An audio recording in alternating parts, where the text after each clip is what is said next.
This is the Zoom recording, and it's not the recording because there's also another recording that sounds like what we sound like when we're on when they show us. Okay, that's Because one. I've got like an extra box here with Spectrum on Air on there. So is that on the That's recording? us. Yes, that is definitely part So of will it us. just That be us two on the recording?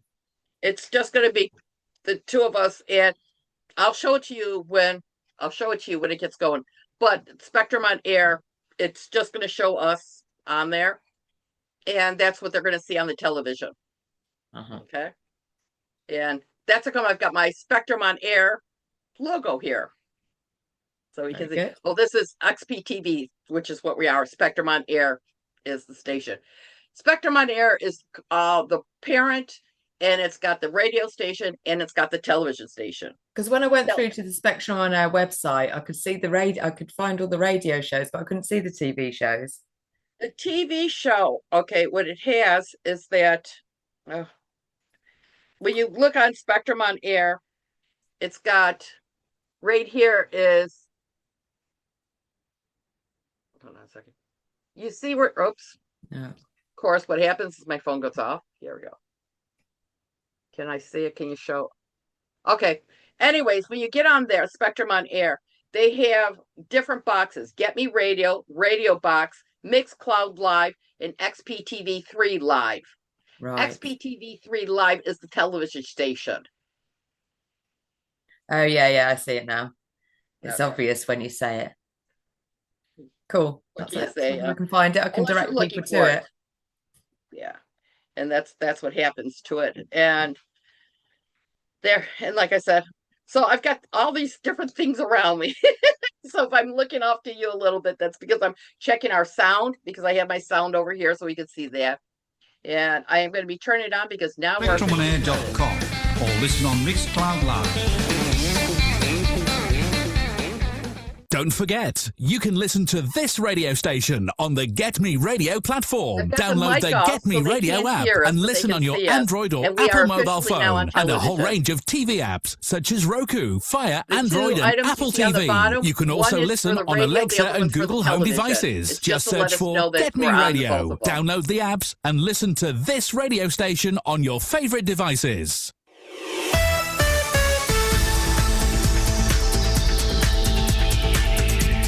You are listening to Spectrum on Air, the colourful voice of radio.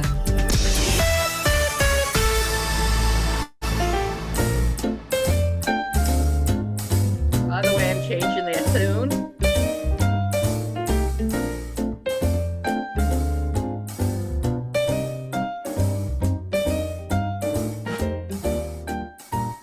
And welcome to another wonderful Sunday with another wonderful guest. My guest today, your name is? My name is Gina Dallison. And Gina, we're going to be talking about a whole different topics. The primary reason why I asked you is because in life, sometimes we're not always planning on having these curveballs that get thrown at us. And you had a substantial curveball thrown at you a few years ago. So tell us, because sometimes it takes yourself, your both internally, externally, and the people around you to adjust to your new circumstances. And I'm trying not to say too much to it because I want you to tell us all about it. Gina, the floor is yours. Thank you very much, RoseMarie, and thank you for giving me the opportunity to be here and share something about my curveball and how I've dealt with it.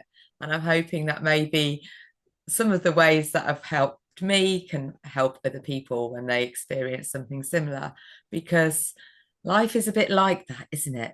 We all have these curveballs. I like the way you call them that, but the curveballs that come in and we think we've dealt with one or we've caught it, and there's another one comes in. At the end of the day, this life business, none of us get out alive, do we? Let's face it. So, yeah, so what is my curveball, or what was my curveball?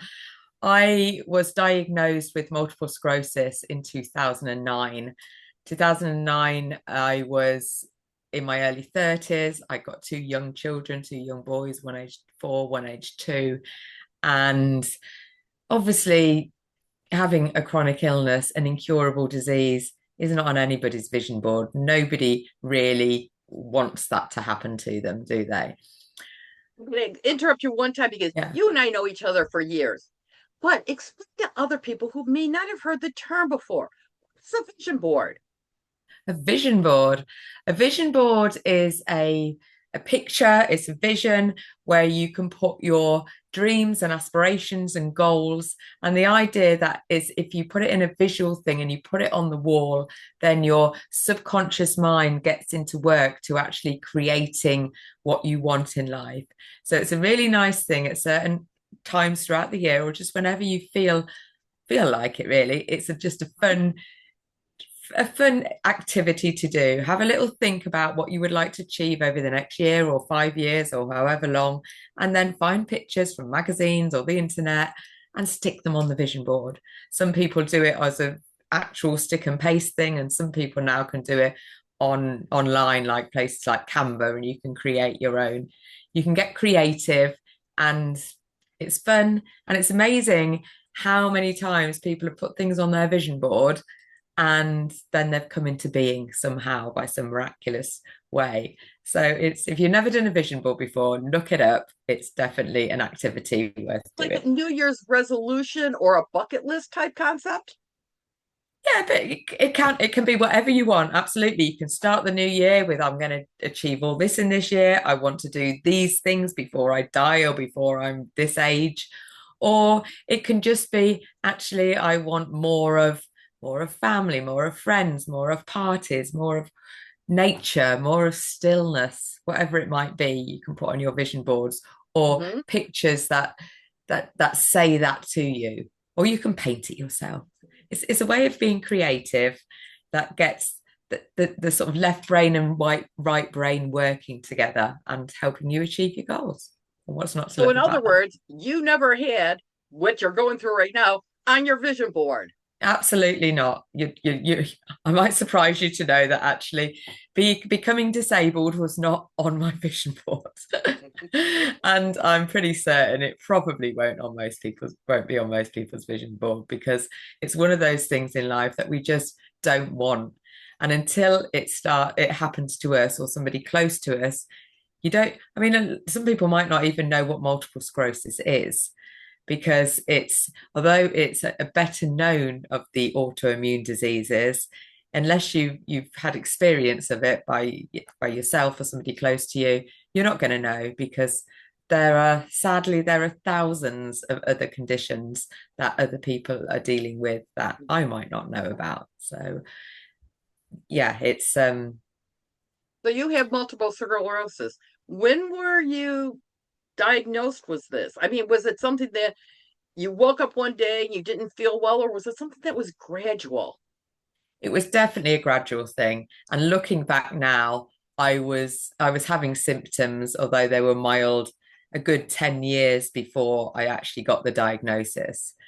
And because what happens in multiple sclerosis is the immune system attacks your myelin, which is the protective sheath around your nerves. So what it means is that your nerves get damaged. So the messages from your brain to your body get interrupted. And it depends where it attacks. So it can be in the brain, it can be in the spinal column. And depending where the damage is, it will depend on the type of symptoms that you get. So my symptoms, the one that I am currently experiencing, is my mobility is very challenged. It feels like my legs are really heavy and weighted to the ground. And it also feels like my balance is shifting. It feels like I'm on one of these vibration platforms all the time, which makes walking very, very difficult. And the other major challenge that I experience is bladder, an overactive bladder, which means I'm not in full control of my weeing, to put it not very politely. But there are so many different symptoms that people experience. Some people literally go blind. Some people have extreme pains, real sensory issues. You can feel I've had a bit of numbness in my hands and my legs. cognitive dysfunction. People experience extreme fatigue where they physically just hit a brick wall and can't do anything. So, and there's more besides. There's everybody, they call it a snowflake disease because no one person experiences it the same way.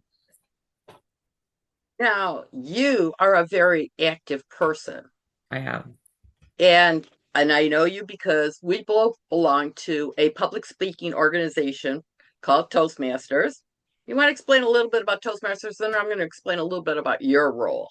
So, what is Toastmasters all about for those who have never heard of it before? What Toastmasters is a non-for-profit organization that's active globally. It's in, I don't know how many different countries, but a lot of different countries. Over 100. How many? Over 100, about 120.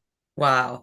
And for me, it's the best value personal development program that I've been on. And I've spent quite a lot of money on personal development programs, but it really helps people with their public speaking, communication, and leadership skills.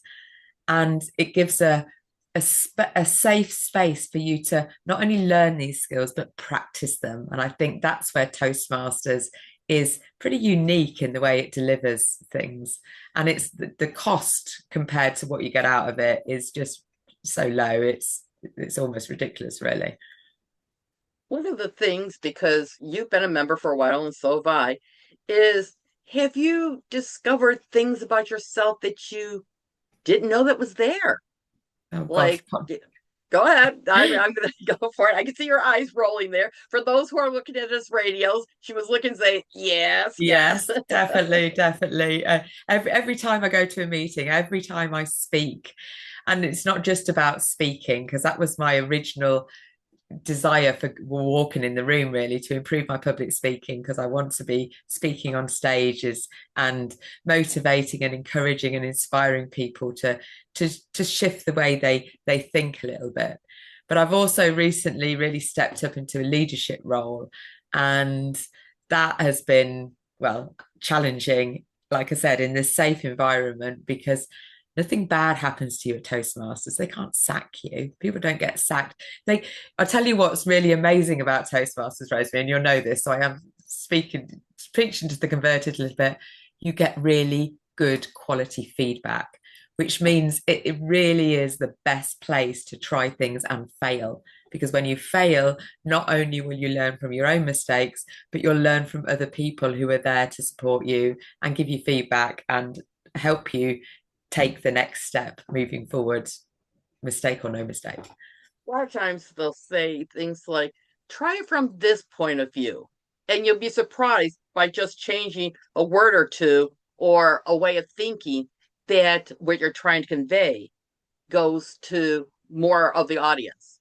So you're right. It's never failure. It's just less successful than other times. Well, yeah, there's always room for improvement, isn't there? There's always new things to try. Or we could try that differently. What could make it even better?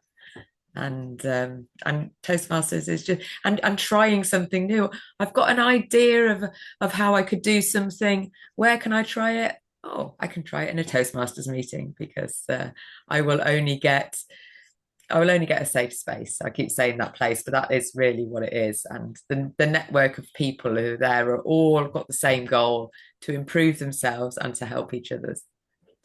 Now, there's other speaking organizations, but you and I happen to belong to Toastmasters, and I've been in it longer than you have, but I'm going to explain that Toastmasters is like any other business organization. As we said, it's in a whole bunch of different countries. So a whole bunch of people that are members to it. But just like a business, say if you go to your local store, you've got your store, then you've got a group of stores, and you've got the bosses on top of that. Toastmasters is the same way. This year, in addition to your physical challenge that you've been going through, you've taken up another challenge, and you are one of the leaders of an area of several different Toastmaster clubs, correct? That's correct. Yeah, that is correct. So as you said, RoseMarie, it's Toastmasters set up a bit like a corporate organization, isn't it? Where you have areas, so you have this sort of tree of people stepping up, and each time you step up to the next leadership role, you're taking on a bigger position. So this is like an area director role within Toastmasters, I'm looking after 6, well, nearly 7 clubs, because we've got a new one starting in our area, where I just support the clubs in growing and building, and also support their members in making sure the members get the best experience in their own personal growth. So when you first, we're going to take you way back several years, when you were first diagnosed of having MS, what were your thoughts? Did you deny it? Did you say, it's happening to somebody else, I'm going to get better? What were your thoughts of how were you able to take your lifestyle at that point and modify it into such a positive aspect that you're doing right now? And we'll talk more about how you're motivating other people in your people that are in similar positions to you. So, what were your first thoughts when you were told, your life's going to be changed forever? To be honest, RoseMarie, I was very lucky in the way I received my diagnosis, because I was originally diagnosed with the type of MS which is called relapsing remitting, which means you have a flare up. So I had a flare up which was at the time was extreme numbness all the way down my legs, so bad that I was not driving because I couldn't feel my feet properly. I got numbness in my hands, so I could hardly hold a pencil. So it's quite severe. And before the diagnosis, for me, was almost more scary than the diagnosis, because you don't know what's wrong with you. Like I said, I had 2 young children. My worst case, your mind tends to go to the worst case scenario. So in my head, I'd got a brain tumor, I've got 6 months to live, and my children were going to grow up without a mother. So actually having MS, which was incurable, but also unlikely to kill you, felt a little bit better. And also when I actually received the diagnosis, because it's not an easy thing to diagnose. I had to have a lumbar puncture, I had to have an MRI scan, they have to work it all out, and eventually they call you back in and tell you. And by the time they called me back in, my symptoms had disappeared. And that's what happens with relapsing remitting. You sort of get a flare up, and then the myelin repairs itself for a little bit, and you can just go back to almost feeling normal. There's always a little bit of a residue, but you can pretty much feel normal. So by the time I got my diagnosis, I was pretty much okay. And I thought, oh, it was just a bit of stress, because of course the doctors all try and fob you off with, it's just stress, yes. And so getting the diagnosis didn't feel as devastating as I know a lot of people, because I've spoke to so many people with, who've been diagnosed since then, and some people just get horrendous, they're blind, they can't walk, and then they're basically told, well, it's not going to get anything, and not going to get any better, there's nothing you can do, go and get a wheelchair. I've heard it be as blunt as that. Wow. So my own experience was really quite gentle, and I think I was also blessed with a real pragmatic mother who didn't get worried or scared. So for me, it was never I was never terrified of it. I just thought, this is, and when she explained it to me, she said sometimes, it can get worse very quickly. You can have flare-ups and it can go back down again, but they literally don't do anything until you've had 2 flare-ups in 2 years. And then they offer you a variety of different medication. And I just thought, okay, well, of all the things I could have, a little bit of numbness every couple of years is something I can cope with. But obviously things have changed and progressed. So that was 2009. So nearly 17 years ago. And things have moved on a little bit, and I don't just get numbness anymore, sadly. But I think because my disability has been such a gradual thing, you sort of, it's like that analogy that they talk about, a frog in the boiling water. I don't know if you've heard about it. If you boil some water and put a frog in the boiling water, it would just jump out. But if you put a frog in some hot water, in some cold water, and then gently boil it, the frog won't jump out because it gets used to it. I don't know if it's a great analogy, because of course eventually the frog dies. So we get the point. Yeah, but so I think it's gradually and I've worked on myself a lot, RoseMarie. It's been a very spiritual journey for me, and I've just decided that I'm going to make the most of everything life gives me. And I do think that multiple sclerosis is something that it's given me, even though it's not, I didn't ask for it, didn't consciously want it, but I'm going to make the most of it anyway, whatever way that is. You're doing now, both within Toastmasters and also too, is you started your own business, I understand, or you're trying to, or you're working on it. Tell us a little bit about what the concept of your business is. Thank you. Yeah, I started working on my business about 8 years ago now. So 8 years ago, I had a bit of an awakening time.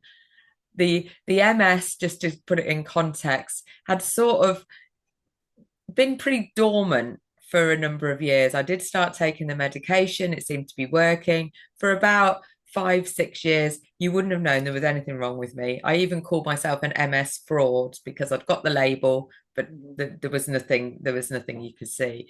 It wasn't until I was going through this, what I now call my awakening, but really it was my awakening was me recognizing that I wasn't happy. I wasn't happy in my relationship. I wasn't happy in my work. And that spilled out onto everything else because obviously your relationship and your work are big chunks of your life, aren't they? And then my MS flared. And then I had an opportunity, thanks to a really good boss, she just said to me, where I was at work, she said, it's not good here, Gina.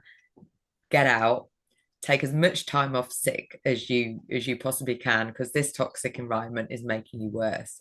So that sort of gave me permission, because I never would have taken any time off.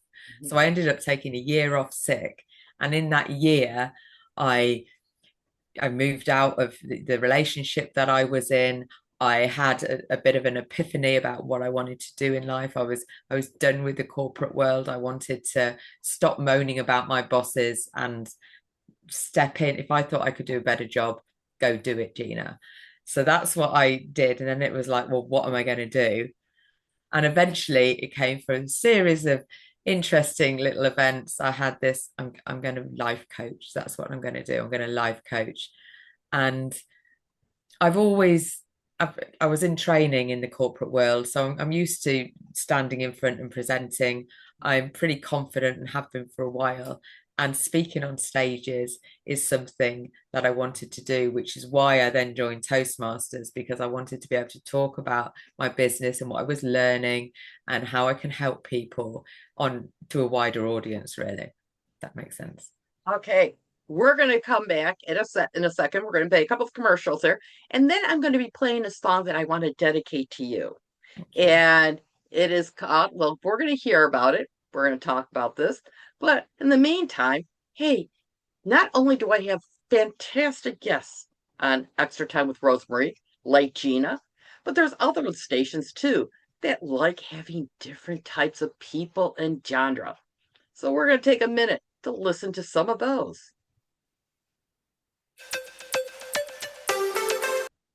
And I just turned it off our microphone so we can talk and have a breather. How do you feel right now?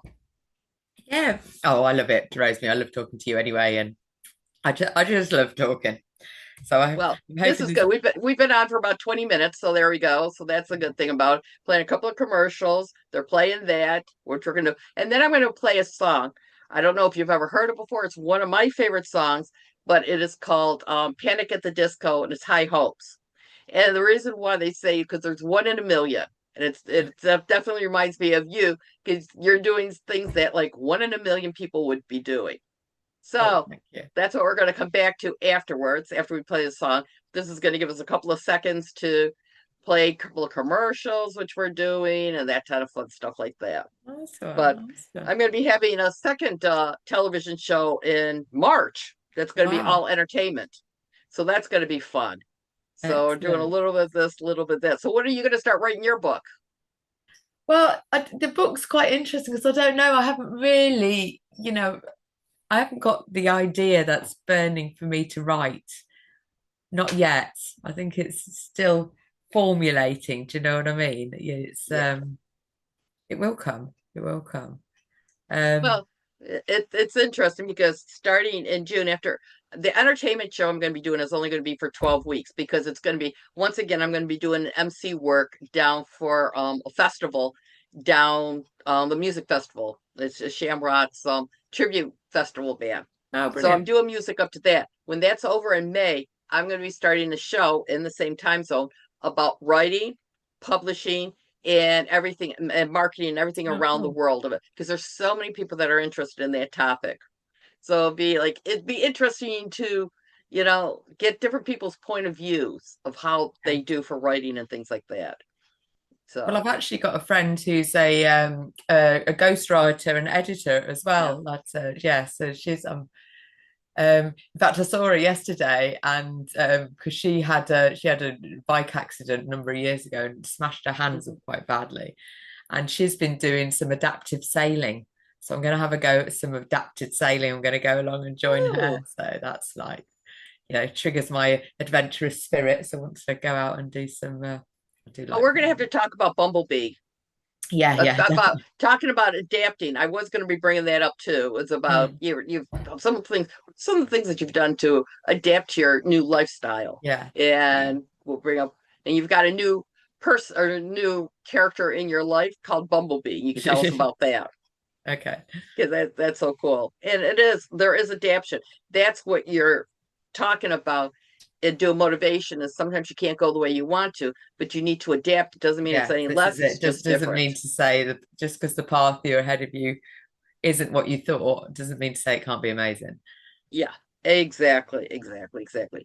Okay, we got about another 40 seconds while the song's Okay. playing. So, see if this reminds you of it. Give up. It's a little complicated. All tied up, no more love, and I'd hate to see you waiting. They say it's all been done, but they haven't seen the best of me. Right. So I got one more round, and it's gonna be a sight to see. Had to have high hopes for a living, shooting for the stars. I was I'm going to introduced to put the that on song by my granddaughter. I'm going to put that on my list. Oh, What's it please called? High do. Hopes. The whole group is great. It's called Panic at the Disco is the group, and the song's called High Hopes. High Hopes.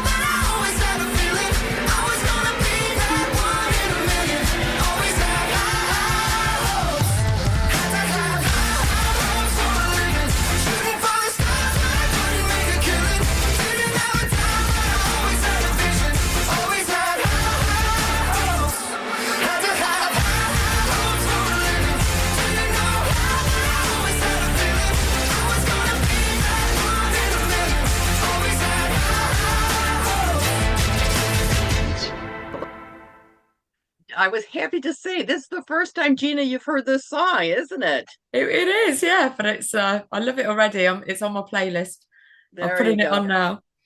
And what it reminds me of is because sometimes life is not exactly how you planned it, but you can make adaptations to it like you have. And you've got a new little item in your life to make your life a little bit easier called Bumblebee. So tell us about some of your adaptation and tell us about Bumblebee. Oh, thank you. Yeah, Bumblebee came into my life. I I had a bit of a misadventure with my car a number of years ago where because my feet were getting heavier and heavier and I was getting a bit of a drop foot, and even though I had an automatic car, it was it was getting more of a challenge. And if I was being honest with myself, I'd had a few near misses until I had a real big near miss where I'd been rowing. So I'd done adaptive rowing. That's something else that, yeah, another adaptation that you can, there's lots of things out there for people with disabilities that you can try. So I'd gone to the River Avon to try some adaptive rowing. I'd done a hard like rowing session on the river, so I was quite tired. And I came out and I should have had a break, but I didn't. I got in my car and I was telling my foot to come off the accelerator and onto the brake as I was reversing out of the parking space, and my foot didn't get the message. And before I knew it, I was literally reversing at speed into the River Avon, and I ended up right in the middle of the River Avon, and I had to climb out of the window and swim to safety. And one of the guys came in and gave me a hand and towed me a rope. So it was very dramatic and all yeah, stop the river traffic in the middle of the River Avon, Stratford on Avon, which is a town in the middle of England. So yes, that was quite well, fun, shall we say, at the time. Fun, that's an interesting adjective. But that then meant my car was out of action, and obviously I didn't feel confident then getting into another car without having some adaptions. And it took a good couple of years to get another car in place. I won't go into the details because it's a little bit boring, but with adaptive hand controls. So I now drive an automatic car, but not using my feet, using hand controls. And learning how to drive with hand controls was another big challenge, but I'm so glad I overcame it. But during that time, during those 2 years where I didn't have a car, and it wasn't just not having a car, because I've lived without a car before, but I had a bicycle then. Well, my balance is off, my legs don't work as they should. So I haven't cycled for a number of years. Walking is something I really can't do very well. I use 2 sticks, so I can walk a little bit. But if I wanted to go to the shop and bring back some shopping, I couldn't do that as well. So it made I was very stuck really without having any transport. So I was relying on lifts from people, and there's lots of people. I'm lucky to have a real good supportive network, but it still meant that I was pretty much stuck, and certainly not very, what's the word when you are, can't think of what the word is. You want to be independent, but you couldn't be. Yeah, exactly. And then somebody gave me a mobility scooter. Her boyfriend's dad had died, and it had been in his garage for about 6 or 7 years because he bought it for his ex-wife who had died 6 or 7 years before. So it had just been sitting there, and it's a bright orange mobility scooter. I had to get a new battery for her, and I call her a her because she's definitely a she, and because the battery they need new batteries so often. So I got a new battery for her, and she became my wings really. And we called her Bumblebee because my son said she looked like the same color as the Bumblebee car from Transformers. So therefore she became Bumblebee.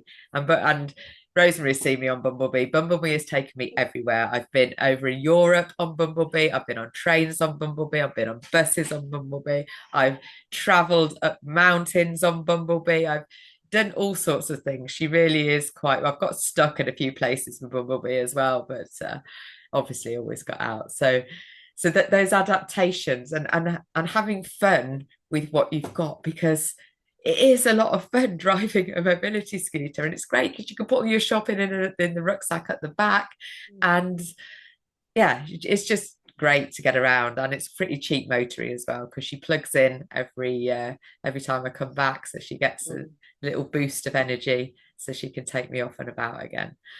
So yes, that's Bumblebee. As you're talking about, because okay, you kind of like working as an area director, even though it is volunteer work with Toastmasters, it does take a lot of your time. So you've had to kind of like push some other things aside for a little while. And being an area director is only for 1 year. So this is like a year that you're dedicating to this, which is teaching you how to, mostly when you're an area director, is to interact with a variety of different people and all their different issues, whether they're little tiny things that you say, oh, come on, pull up your socks and get on with it, to other things that actually are serious. And those are some of the things that you're endeavoring to manage right now as your role in being Toastmasters. So, but this means that you're pushed aside your business of being a lifestyle coach just a little bit to the side for the moment, because there's only so many hours in a day. We all know there is. And one of the important things that I'm learning really is how to manage my energy, because as I said, some people really experience extreme fatigue. Now I'm very lucky I don't, but I still need to, because when just walking to get a cup of tea takes supreme effort, because my legs they literally feel like I've got a 10 ton of weight on them when I lift them. So I'm expelling more energy from doing mundane things, if you like. So managing your energy is definitely one of the things that I share, I talk about to with my clients, and I help them manage their own energy, because if your energy is in a good place, then everything feels easier. So tell us, when you're talking to people, when you were starting it, now you put it on, what is, like, I was going to say, not the mission statement, but what's your goal? What type of people do you want to motivate? Not just people that have MS. I'm assuming you want to talk to people that have all kinds of different lifestyle changes that occur to them. What are some of the things that you like to explore with them? I mainly work with people who have got some sort of chronic illness, and it is really about shifting your perspective.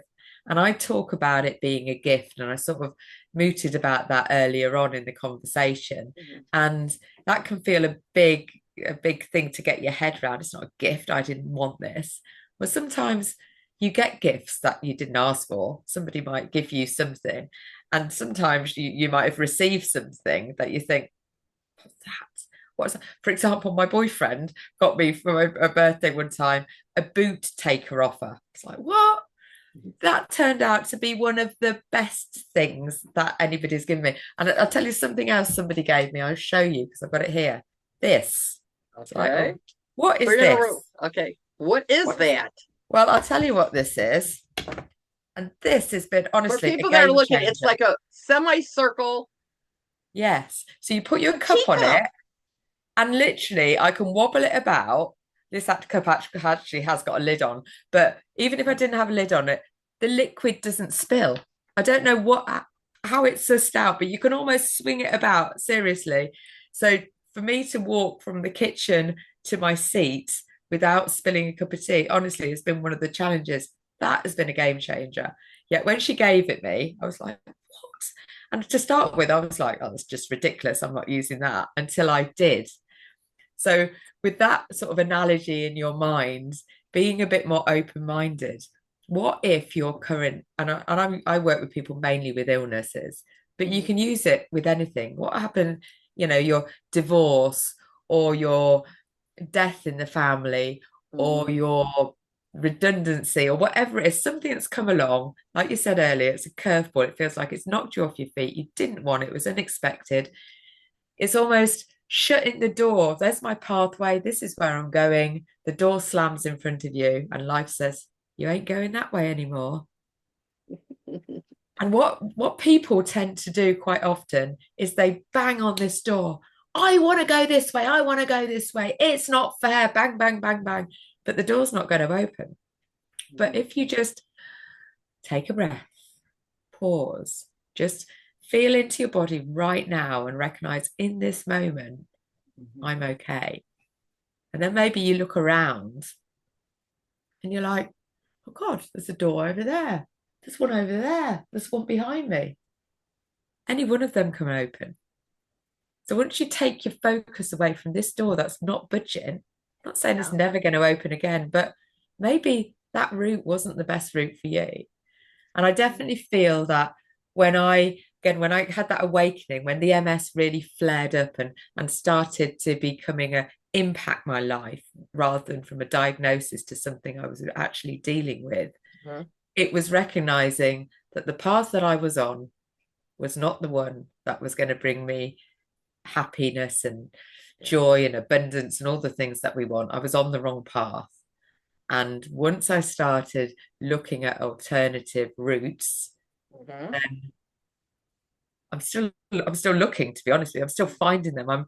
It feels like now what I'm doing is I'm not following any design path. I'm carving out my own. And that takes time. It takes energy. It takes strength. It takes courage. It takes other people to help you. But actually, it's liberating and it's fun and it's exciting. And yeah, the life I took when I was merrily walking through, getting drunk at the weekends and having lots of parties, that was fun. But now my life has a whole different meaning, has a whole different purpose. I feel so much more enriched, even though walking is still a challenge and I wet myself more often than I'd like. I was going to say, it also is a sign of bravery of to say, okay, I'm not going to go this path anymore. Let's try this path.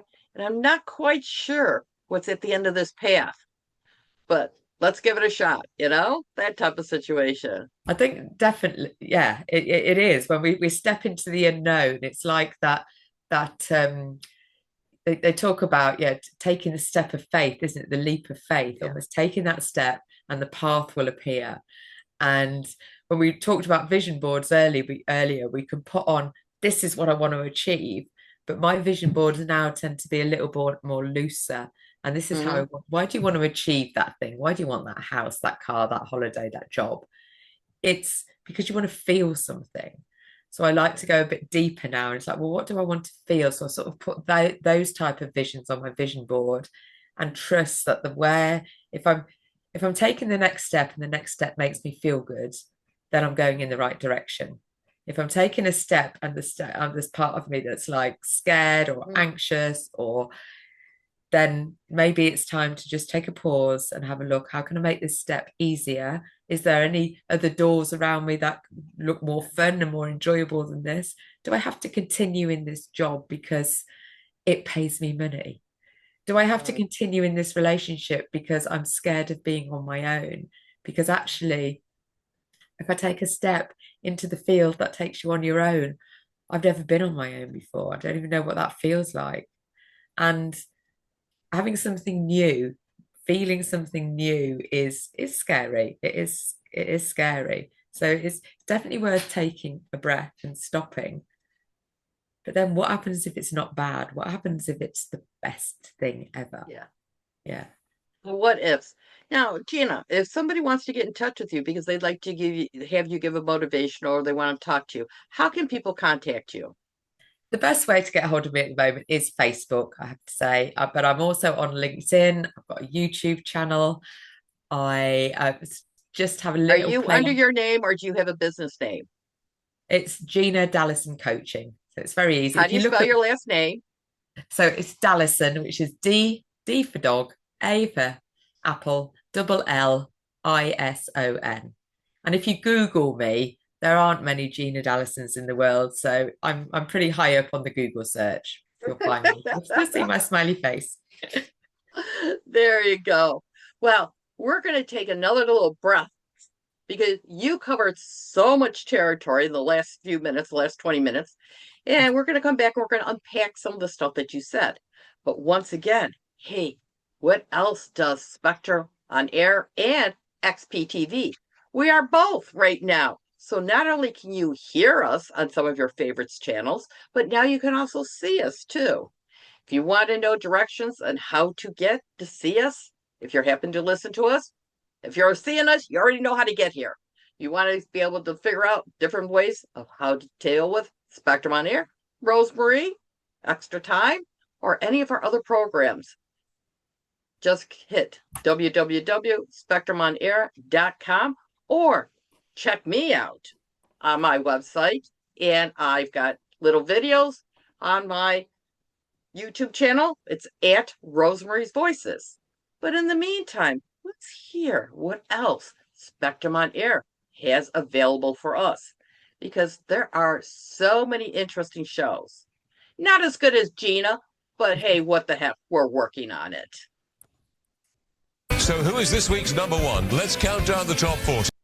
There we go. These are just going to be a couple of commercials, so we'll be back on in about 40 seconds. I was stumbling a little bit there because I was trying to pull it up so I could play it. Oh. And my mouse was not behaving itself. You're doing great. You're doing great. It's hard to sort of keep the conversation in one direction when your mind's thinking, I need to do this. It's always. That's like how I'm doing it. We are going to be having for Leighton Buzzard next Monday is our debate show, which we love doing debates. That is so much fun. And we're going to be doing that online. And so there's a lot of cool things that's coming up. TEDx is coming to Luton. We're involved in that.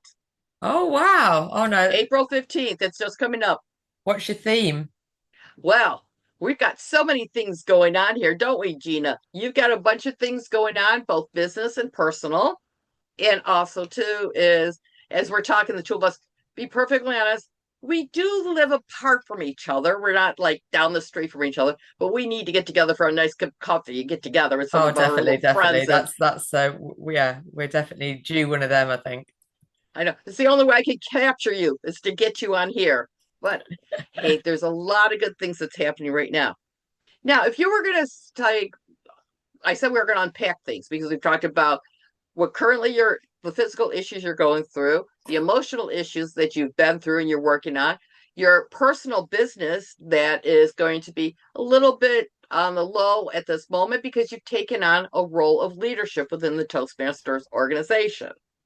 So lots of things are going on with you. And we did hear about a boyfriend, so I know you've got a social life, and having two sons also does take a little bit of time in your life.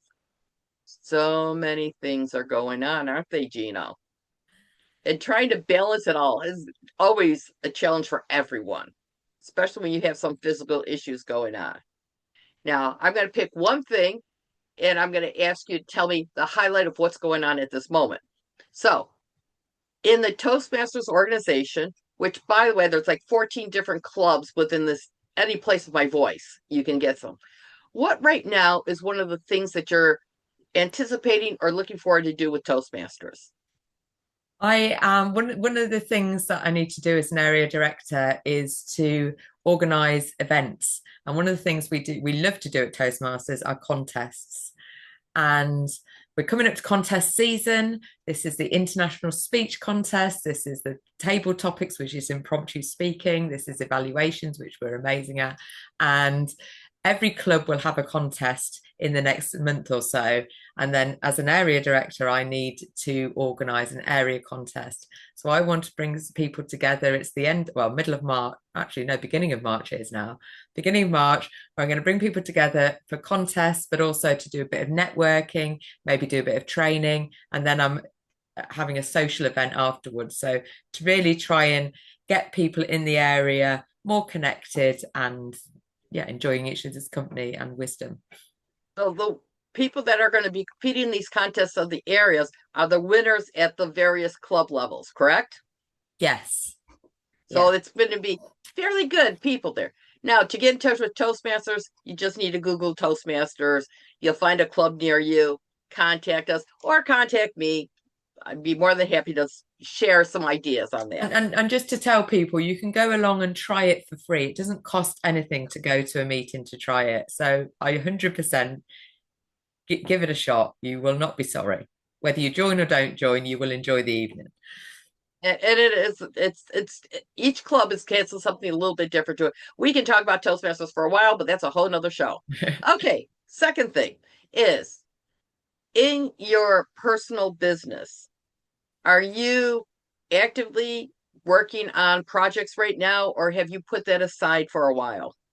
No, there's a couple of things. I've got a small membership group that we meet every week. These, at the moment, they're all ladies with MS, although that's not necessarily how it's going to stay. But we just connect every week to help us on our paths, because we're all navigating our own individual paths, and not everybody understands it and understands what we're doing, and also just to get that boost of positivity, because that's what I do really well, help people navigate their challenges, reframe them in a way that's going to help me to move forward.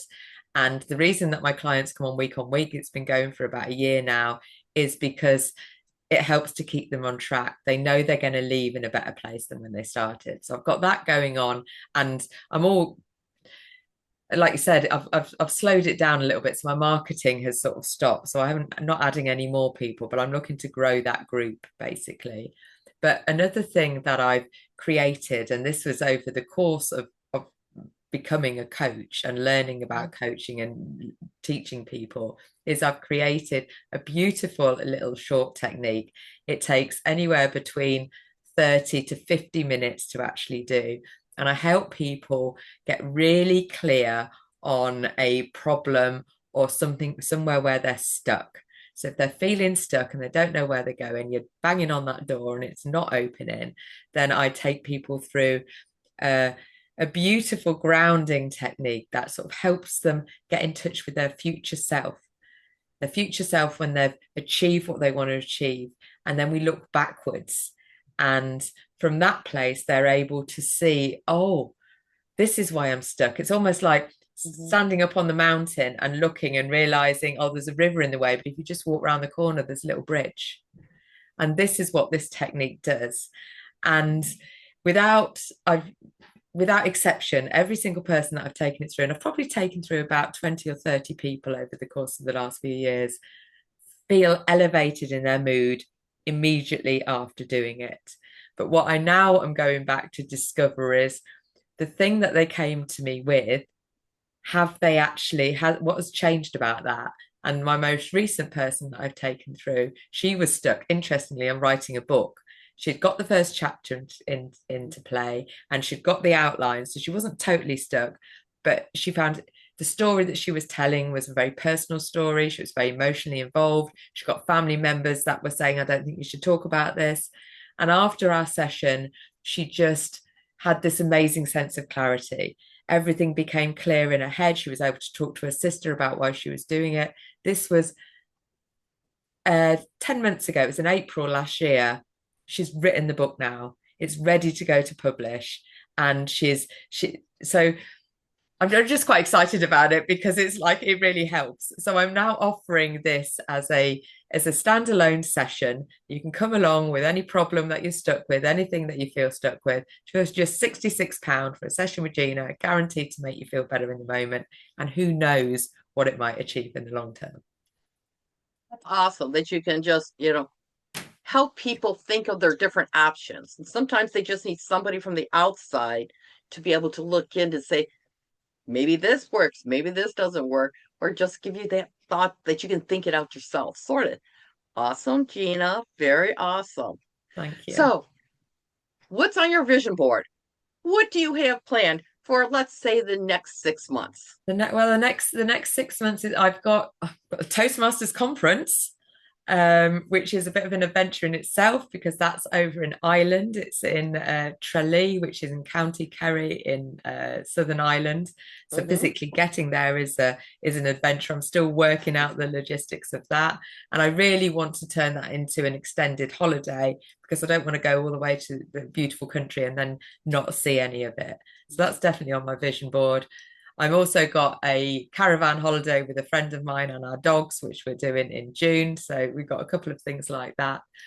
Everything else is, I definitely want to get my technique. It's called my cloud clearing technique. So I definitely want to get that out there. So if you see me on social media, I should be talking more about that because we're getting more excited about it. It feels like it's time to get it out there.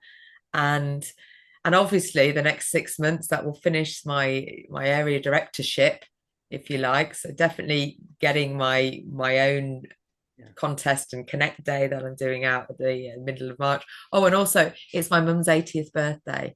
So I hope my mum's not watching this. She probably isn't. But I'm organising a surprise birthday lunch for her at a local pub. And I've got 42 of her friends and family come in.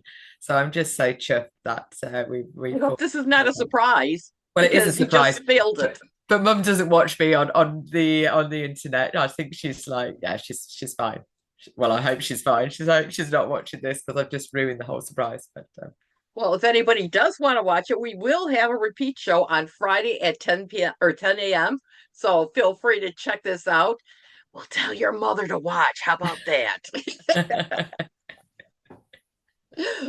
I can imagine how exciting it would be because I did something similar, or I was involved with something similar with my mother this summertime too.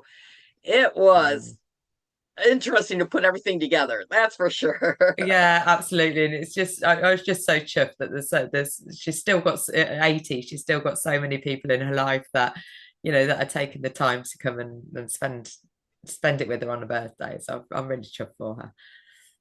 Now, going to ask you a question. It's totally out of left field. If you just won $5 million in the lottery, what would you do with it? $5 million. $5 million. I would get myself a broadcasting team. I really want a team of and somebody to help organize it all because I think I've got a message that the world will benefit from hearing.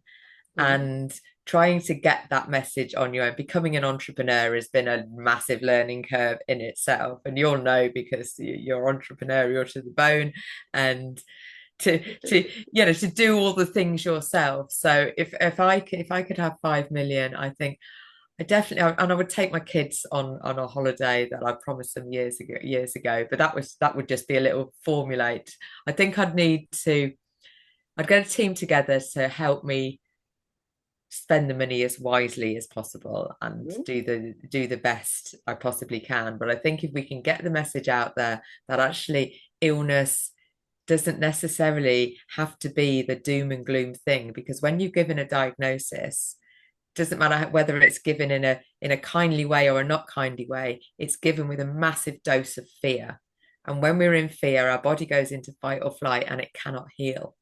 So my perspective of it, or my philosophy around it, is if we were given it in a different way, and we were suggested, actually, instead of you've got this horrible thing and your life's never going to be the same, get a wheelchair and do.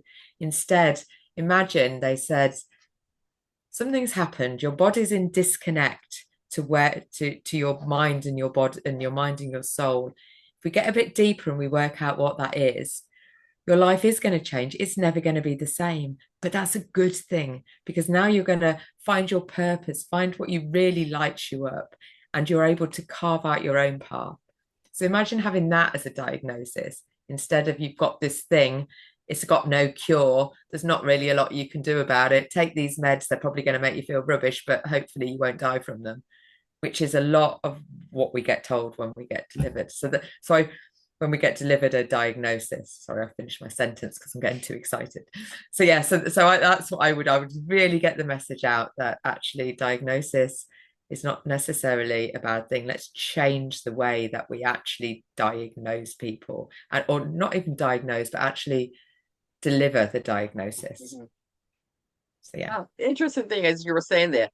I would say, because I do know you a little bit, is before you start this, take your sons on the holiday, because once you get into it, you're going to be a workaholic till it comes to fruition, right? Yes, I think you're right, definitely, and give myself a little.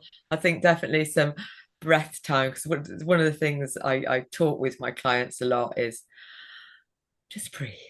You come in, we're all anxious, we're scared, we're just take a breath, and just everything calms, and you recognize in this moment we're safe, everything's okay, and then from there we can move forward with a bit of a clearer head, and it's not so, oh, what can I do, yeah. What a way to end this show. We have been on the air now for just about an hour, and I have to say we could be talking for another hour, but unfortunately this is all our time slot is for.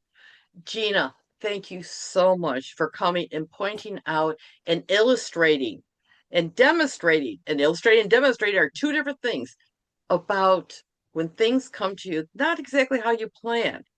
Doesn't mean that it's going to be totally negative, because positive things do come from it, as you are telling us, as you're illustrating. Gina, got to ask you, and you're being recorded. People will be seeing you, so you are committed. Gina, will you come back on our show again another few months after you get done being area director and start getting back into what you want to do? Would you do that for us? Oh, I'd love to. Thank you. Of course. I'd love to. Thank you. Because this has been such a great time to talking, and a lot of positive things that you've been saying to people resound regardless of what's going on in their life, because things are not always goes as smooth as silk, as the saying goes. They never are. That's not what life is it? It really isn't. So on that note, Gina, thank you so much for being on here. And anybody that wants to find out about Gina, what she does, what she has to offer, feel free to Google her. Her name is Gina. Last name is spelled Dallison. Those who are watching or listening to us on the radio. If you're watching us on the radio, that's a whole another issue. But you can watch us on XPTV3. And I'm going to finish this show with one of my favorite songs. And it's by the Beach Boys. And it's God Only Knows. Because God only knows where we would be without each other. Gina, thank you for being on the Oh, thank show. you. Love it. Leslie, there's my heart. There you go. Thank Yeah, you. there we are. And we'll talk later. Bye.